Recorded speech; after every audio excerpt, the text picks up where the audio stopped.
नमस्कार दोस्तों, मेरा नाम है राहुल यादव और आप सभी का स्वागत है इन्वेस्ट राइट की एक नई वीडियो में। दोस्तों, आज की वीडियो स्पेशली एक फंड के ऊपर होने वाली है जिसका नाम है Motilal Oswal mid cap fund. Directly आपको स्टार्टिंग में ही नाम बता देता हूं ताकि कोई कंफ्यूजन आपको ना रहे कि कौन से फंड के बारे में हम लोग बात करेंगे। इस फंड का एक डिटेल रिव्यू हम आज की वीडियो में करेंगे क्योंकि काफी लोगों के कमेंट्स थे कि sir Motilal Oswal mid cap category का जो फंड है वो कैसा फंड है, हम उसमें इन्वेस्ट करना चाहते हैं। तो आज की वीडियो स्पेशली मैंने मोतीलाल ओसवाल के ऊपर ही बनाई है। आप सभी लोग वीडियो को बहुत ही ध्यान से देखिएगा और इसके बाद एक सही डिसीजन आप अपने लिए भी ले पाएंगे कि अगर आप 2024 से एक नई एसआईपी शुरू करना चाहते हैं तो क्या आपको मोतीलाल ओसवाल में इन्वेस्ट करना चाहिए या फिर नहीं। आपको शायद किसी से पूछने की जरूरत ही ना पड़े, आप इस वीडियो को देखिए और आपको सारी चीजें ऑटोमेटिकली ही क्लियर हो जाएंगी। देखिए, यही इन्वेस्ट राइट चैनल का उद्देश्य है कि आपको सही चीजें समझाना, आप अपना डिसीजन खुद ले सकें। इसीलिए हम लोग कोशिश करते हैं अपने चैनल पर कि आपको सारी चीजें पूरी क्लियरिटी के साथ आपको बताएं ताकि आपको शायद ही किसी से कोई राय लेनी पड़े, आप डिसीजन खुद ले सकें। चलिए बात करते हैं Motilal Oswal mid cap fund की। उससे पहले एक चीज और दोस्तों, अगर आप लोगों के मन में भी कोई कंफ्यूजन हो, जिस तरह लोग अपने डाउट्स क्लियर करा रहे हैं, जैसे कुछ लोगों ने मोतीलाल ओसवाल पर वीडियो बनाने के लिए मुझे कहा था, अगर आप लोगों के मन में भी कोई डाउट हो किसी तरह का तो आप लोग भी बिल्कुल कमेंट कर सकते हैं, रिप्लाई आप लोगों को भी जरूर मिलेगा। चलिए बात करते हैं Motilal Oswal mid cap fund के बारे में। Motilal Oswal mid cap fund,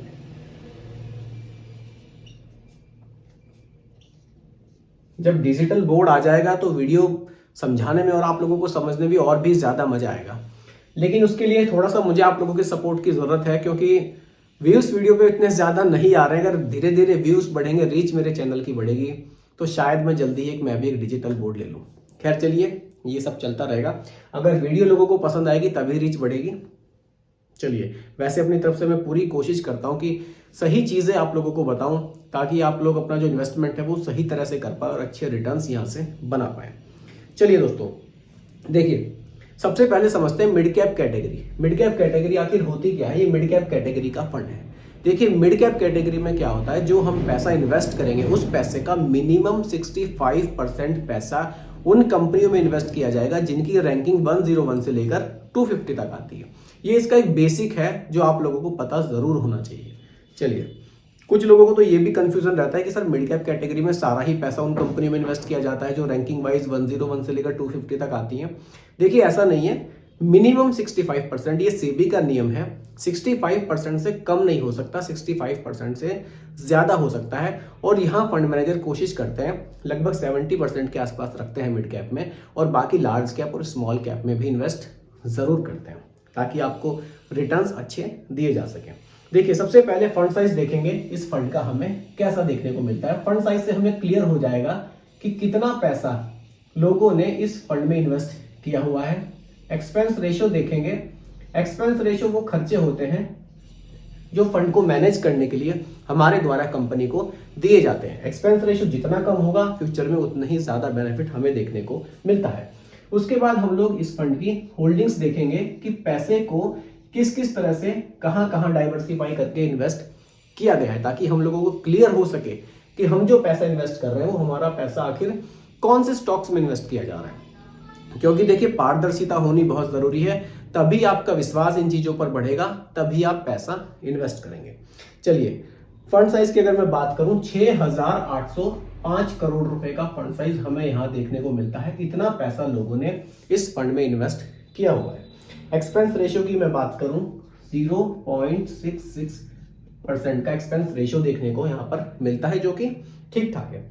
holdings की अगर मैं बात करूं, देखिए जैसा कि मैंने आपको बताया था, मिड कैप में मिनिमम 65% पैसा इन्वेस्ट किया जाएगा, बाकी लार्ज कैप और स्मॉल कैप में इन्वेस्ट किया जाएगा।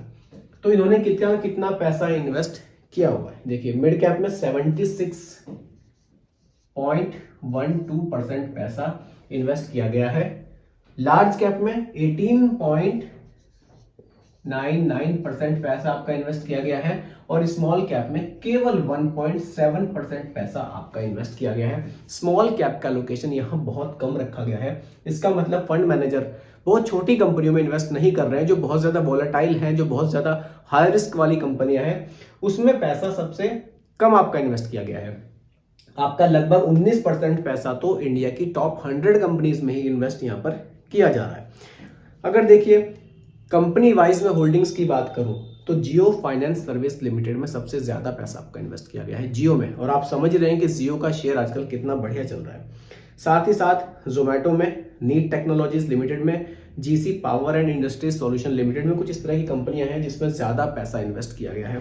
अगर सेक्टर वाइज में बात करूं, टेक्नोलॉजी में यहाँ सबसे ज्यादा पैसा इन्वेस्ट किया गया है। टेक्नोलॉजी में 21.69% पैसा इन्वेस्ट किया गया है। उसके बाद फाइनेंस में 15.86% पैसा इन्वेस्ट किया गया है। तो ज्यादा जो ट्रस्ट किया है फंड मैनेजर ने यहाँ पर, वो टेक्नोलॉजी में किया है। टेक्नोलॉजी के फंड में सबसे ज्यादा पैसा इन्वेस्ट यहाँ किया गया है और रिटर्न्स भी अच्छे बने हैं। अगर मैं देखिए रिटर्न्स की यहाँ पर बात करूं, लास्ट के 5 ईयर्स के रिटर्न्स की बात करूं, रिटर्न्स, क्योंकि देखिए रिटर्न्स अच्छे बनते हैं तभी लोग पैसा इन्वेस्ट करते हैं। देखिए लास्ट के 5 ईयर्स के रिटर्न्स की अगर मैं यहां पर बात करता हूं, 33.25% के रिटर्न्स हमें देखने को मिले हैं, जो कि अपने आप में काफी बढ़िया रिटर्न्स हैं। अगर मैं ओवरऑल रिटर्न की बात करूं, ओवरऑल रिटर्न का क्या मतलब है, अभी तक इस फंड ने क्या रिटर्न दिए हैं 9 साल 11 महीने में, नहीं 9 साल 11 महीने, हाँ लगभग 10 साल में एक ओवरऑल रिटर्न क्या निकल कर आया है, तो वो आ रहा है दोस्तों 22.22 मान लीजिए आप, लगभग 22% के रिटर्न्स इस फंड ने ओवरऑल अभी तक बनाकर हमें दिए हैं, जो कि बहुत बढ़िया रिटर्न्स हैं। 22% के रिटर्न अगर मिड कैप कैटेगरी में आपको मिल रहे हैं तो मेरे हिसाब से काफी बढ़िया है। अब दोस्तों अगर आप लोग इस प्लान में, इस फंड में, Motilal Oswal mid cap fund में एक एसआईपी शुरू करना चाहते हैं, आप मान लीजिए बहुत ज्यादा नहीं, केवल 1000 रुपए महीना की एसआईपी आप यहां पर शुरू करते हैं, केवल 1000 रुपए महीना की छोटी सी एसआईपी आप मानकर चलिए आप स्टार्ट कर रहे हैं। रिटर्न्स देखिए, अगर मैं रिटर्न्स जो मिले हैं उनको ही लेकर चलूं तो कितना पैसा बनेगा, और अगर मैं कम करके चलूं तो कितना पैसा बनेगा, वो भी समझेंगे। देखिए 22% के रिटर्न्स हमें मिले हैं, लेकिन हम लोग सेफ साइड, एग्जांपल के लिए क्योंकि रिटर्न्स में रख रहा हूं, देखिए म्यूचुअल फंड में क्या होता है ना, रिटर्न्स की कभी गारंटी नहीं होती। कोई आपको गारंटी नहीं देगा कि जी हाँ 22 मिले हैं तो आपको आगे भी 22 ही मिलेंगे। हो सकता है आगे 25 मिल जाए, हो सकता है 17 मिल जाए, 16 मिल जाए, 15 मिल जाए, कोई गारंटी नहीं है, क्योंकि पैसा शेयर मार्केट में इन्वेस्ट किया जाता है और शेयर मार्केट में फ्लक्चुएशन रहता है, शेयर कभी घटते हैं कभी बढ़ते हैं, आप देख ही सकते हैं एनएवी का प्राइस भी घटता बढ़ता रहता है, इसलिए फ्लक्चुएशन हमेशा मिलेगा, गारंटी नहीं मिलेगी। लेकिन पास्ट रिटर्न्स को देखकर एक आइडिया हम लोग लगा सकते हैं कि यार पास्ट में हमें ठीक है 22% का रिटर्न मिला है, तो हो सकता है कि फ्यूचर में भी हमें इतना ही मिल जाए। फ्यूचर के लिए 4% घटाकर चलते हैं, क्योंकि एग्जाम्पल के लिए रख रहे हैं, केवल 18% का रिटर्न मैं यहां पर रख रहा हूं। ड्यूरेशन मान लीजिए आप इसको 20 ईयर्स तक चलाते हैं एसआईपी को, केवल 1000 रुपए महीना की एसआईपी, आप अगले 20 साल तक इसको चलाना चाहते हैं, कंटिन्यू आप करना चाहते हैं, तो इन 20 सालों में आपका टोटल पैसा कितना इन्वेस्ट होगा और फाइनल अमाउंट आपको क्या देखने को मिल सकता है, वो समझने वाली बात है। चलिए एसआईपी कैलकुलेटर पर चलते हैं और देखते हैं कि हमें यहां से कितना पैसा देखने को मिल सकता है। देखिए बहुत छोटी सी एसआईपी की बात इसलिए मैं कर रहा हूं, बहुत बड़े अमाउंट की बात नहीं कर रहा हूं। 1000 रुपए महीना की एसआईपी कोई भी आराम से शुरू कर सकता है, चाहे किसी की प्राइवेट जॉब है, गवर्नमेंट जॉब है, बिजनेस में है, स्टूडेंट्स भी बल्कि 1000 रुपए की एसआईपी तो इजीली शुरू कर सकते हैं। 1000 रुपए का अमाउंट बहुत बड़ा अमाउंट मैंने यहाँ नहीं रखा है, इतना इन्वेस्टमेंट करेंगे तो फ्यूचर में हमें अच्छे रिटर्न्स तभी देखने को मिलेंगे। देखिए टोटल इन्वेस्टमेंट हो जाएगा 2,40,000 रुपए का, 2,40,000 रुपए का, और जो फाइनली वैल्यू देखने को मिलेगी वो मिल रही है 23.43 लाख, 23,43,000 रुपए की वैल्यू आपको देखने को यहां से मिल सकती है। रिटर्न्स मैंने 18% के रखे हैं, अगर मैं सेम रिटर्न्स रख दूं जो रिटर्न्स हमें मिले हैं तो वैल्यू बन जाएगी लगभग 43 लाख रुपीस की, 43 लाख रुपीस की वैल्यू आपको देखने को मिल सकती है। और देखिए अगर आप यहाँ पर इसका टाइम बढ़ा दें, 20 साल की जगह 25 साल कर दें, तो वैल्यू आपको 1 करोड़ से भी ज्यादा की देखने को मिल सकती है। जी हाँ, यही होती है कंपाउंडिंग की पावर। जितना लॉन्ग टाइम इन्वेस्टेड रहेंगे उतने अच्छे रिटर्न्स म्यूचुअल फंड से हमें देखने को मिलते हैं।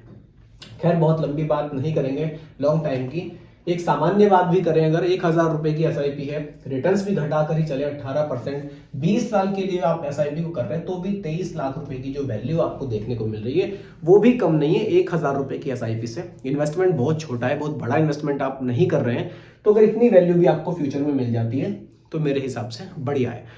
और देखिए, जब आप इन्वेस्ट पैसा करेंगे, आप थोड़े टाइम तक इन्वेस्टेड रहेंगे, आपको और विश्वास आएगा, आप पैसा और भी बढ़ा सकते हैं मार्केट में। आपको लगेगा कि नहीं, अच्छी चीज है म्यूचुअल फंड, मुझे पैसा और इन्वेस्ट करना चाहिए। हो सकता है कि आप एसआईपी का अमाउंट आगे चलकर और भी बढ़ा दें।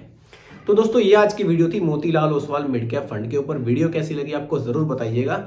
वीडियो के टॉपिक पर कोई भी किसी तरह का कंफ्यूजन आपको रह गया हो तो आप मुझे कमेंट जरूर कीजिएगा, मैं रिप्लाई आपको जरूर करूंगा। बाकी दोस्तों, ये कोई रिकमेंडेशन नहीं है, एजुकेशनल पर्पस वीडियो आप लोगों के लिए बनाई गई है। वीडियो पसंद आई हो तो लाइक शेयर जरूर कीजिएगा, और मेरे चैनल पर अगर आप नए हैं इसको भी सब्सक्राइब आप जरूर कीजिएगा। बहुत बहुत धन्यवाद।